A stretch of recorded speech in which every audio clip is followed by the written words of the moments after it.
Hi, I'm Jake. I make RPG supplements and videos about Pathfinder 2, or PF2. I love PF2, and I love that they keep coming out with more stuff. I wanted to cover some new tattoos and a couple of new ancestry feats that came out in Triumph of the Tusk. The Resurrection Flood is book 1 of 3 of Triumph of the Tusk. Because they're interesting, but also they pertain directly to a new archetype in that book, Tattooed Historian. Because they're new tattoos. Like many cultures, the orcs of Belkzen have a long history of decorating their bodies. Tattoos help discern friend from foe, memorialize a person or event, or tap into a source of magic. Many holds have their own markings, which they share only with members of the hold or those who have proven themselves worthy. I think tattoos make a hell of a lot of sense for an orc, because they're all about being tough and rough and resilient, and tattoos hurt like crazy and you have to heal from them. But also, orcs have the tribal war masks that they wear as well, which also seems to go with tattoos. Like they're decorating their body for a usually offensive purpose. All right, so the first tattoo here is called Auroch's Might Tattoo. It's level 8 item. An auroch is just a big, dumb, strong herd animal, like an ox. The aurochs depicted by this tattoo is a powerful symbol of strength and resilience. When upgraded, the tattoo expands to depict an increasingly imposing herd of aurochs. Activate Auroch's Charge. 2 actions, concentrate, frequency once per day. Effect, use stride twice and make a melee strike against a creature within your reach at any point during your movement. If the strike hits and deals damage, the target attempts a DC 24 Fortitude save to avoid being toppled by the impact. This saves so many builds from taking feats or even diving into archetypes that they don't need to if they just want that ability. Anyway, it's cool. Critical success, the target is unaffected. Success, the target is off guard until the beginning of its next turn. So no matter what, you still are getting a benefit for other people, but also maybe for yourself. Failure, the target is knocked prone. Critical failure as failure, but the target also takes 2d6 bludgeoning damage. So it's only the critical failure, or the critical success, I should say, that doesn't do anything for you. Otherwise, this is great. Sure, it's expensive because it's an 8th level item, but it doesn't take up any room in your build. The lesser version is 475 gold pieces, level 8. The moderate version, level 13, it just increases the saving throw DC to 30, but it also increases the critical failure damage they take from not being knocked prone from 2d6 to 4d6. And that one is 2,575 gold pieces. Level 18 one costs 20,000 gold, it's greater. The Fortitude DC increases to 38, and the critical failure damage instead of 2d6 or 4d6 is 66. So obviously it's pretty standard for how things scale. This is so cool! You stride twice and make a melee strike against a creature within your reach at any point. Even if you just have the level 8 one, the lowest one, at any level, you're saving an action. Because it's still stride twice and make a melee strike against a creature within your reach at any point during your movement, not at the end of the movement necessarily, and it's 2 actions. This is amazing. This is great because it is easy to get and easy to slot into any build that might need it. Like if you're thinking about taking Barbarian archetype just for this ability, don't. It's freed up to take something else that's completely different. Like maybe a magical archetype. Maybe Soul Forger. I'm not a fan of Soul Forger. What? Next tattoo. Cleft Head Marking. Item 4+. Oh, sorry. All of these have the invested magical and tattoo traits because they're invested magical tattoos. Usage tattooed on the body like all tattoos. Bulk negligible because it's a tattoo. Caution and misdirection are the hallmarks of your hold. You've encountered more travelers than most of Belkzen's holds ever see, and you need to understand how to deal with them. You're a proud member of the Cleft Head Hold, or have been found worthy of wearing their mark. This tattoo is a crooked line that begins high above one eye and zigzags toward your mouth. The tattoo's grim appearance can help mask your true motivations. You gain a +1 item bonus to deception checks to feint. I love when something gives you a bonus that always helps no matter the level of the character. This is only level 4 item, and that's always going to be beneficial. Anyway, this one's rare. as the previous one was only uncommon. So this one is supposed to be hard to get because it's from that specific tribe, that hold. And it has the ability Activate Unexpected Strike. It's a free action, has a concentrate trait, frequency once per day, trigger. You strike a creature that has the off-guard condition with a weapon attack. As a free action. Wow. Effect, you deal an extra 1d6 precision damage to the target. Oh. The trigger is just, you hit them and they already have the off-guard condition, and then you get to do an extra 1d6 precision damage. Meh. I like it for just a +1 item bonus to feint. Anyway, so that's the lesser version. It's 80 gold. The greater version is level 10, 850 gold. The item bonus is +2. Much better. And the unexpected strike deals 2d6 precision damage instead of 1d6. Again, I like it for just the base ability because it lets you feint better. And those in-combat skill checks do a lot in the system. All right, next tattoo. It has the rare invested magical tattoo traits. Item 5, empty hand marking, price 135 gold pieces. Members of the Empty Hand consider themselves leaders of Belkzen, and their fearsome reputation has helped control Urgur for generations. There has never been a more orcish name than Urgur. As a proud member or honored guest of the Hold, you've been allowed to bear their mark. The tattoo depicts a partially closed hand that grasps nothing. Many people wear this tattoo on their faces, but others have it on an exposed shoulder or arm. It has to be white on the face. Activate Reproach. Free action, concentrate, frequency once per day. Trigger, you successfully coerce a creature. Effect, the maximum duration of the target's compliance increases to 1d4 days rather than 1 day. Obviously, that's better. It's really useful in social situations.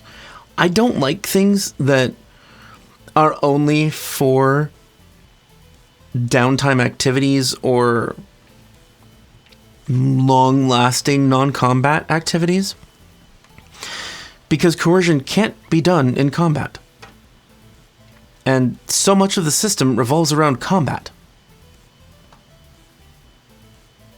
Still, if you are in an area where you're in a campaign that you don't have to be moving out of an area, so you can take advantage of that person being coerced for multiple days, this is awesome.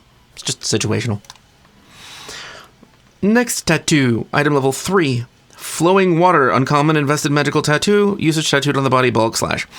The Flood Truce is a season of relative peace, and this tattoo of a river can soothe your temper when you might otherwise lash out. Why would you want that as an orc? Orc smash! You gain a +1 item bonus to diplomacy checks made against orcs who honor the Flood Truce. That's niche. Okay, let's see what else it does. Activate Embody the Truce. Reaction, concentrate, frequency once per day, trigger, a mental effect would compel you to harm an ally or bystander. Awesome. Effect, attempt a counteract check with a counteract rank of 2 to end the effect. The counteract rank increases as the cost of this tattoo increases. But having the ability to stop yourself from hurting people you care about, granted, it doesn't always come up. But when it does, it matters so much because it can mean the death of an ally or yourself. Dominate and things like it are horrible things to fail your save at. And to have a safeguard there that's an item is wonderful. You do have to keep paying for the upgrade though, because you always need it at its highest counteract rank.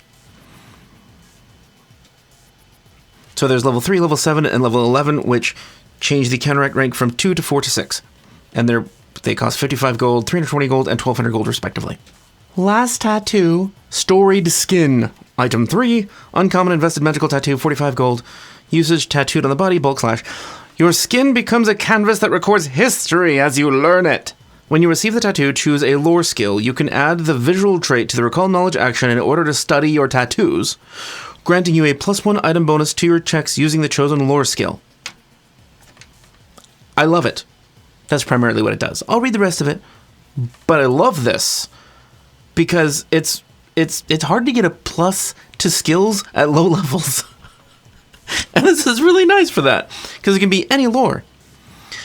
A storied skin tattoo starts with an icon that represents a central event in your subject of study and is usually placed on the forehead or over your heart. Each time you learn about a major event in the history of that subject, an image, design, or symbol appears on your skin to represent that event. It has an activate ability. Activate living history, 1 action, concentrate frequency once per minute. Effect, the tattoo's design animates for 1 round, crudely portraying some scene associated with a chosen lore skill.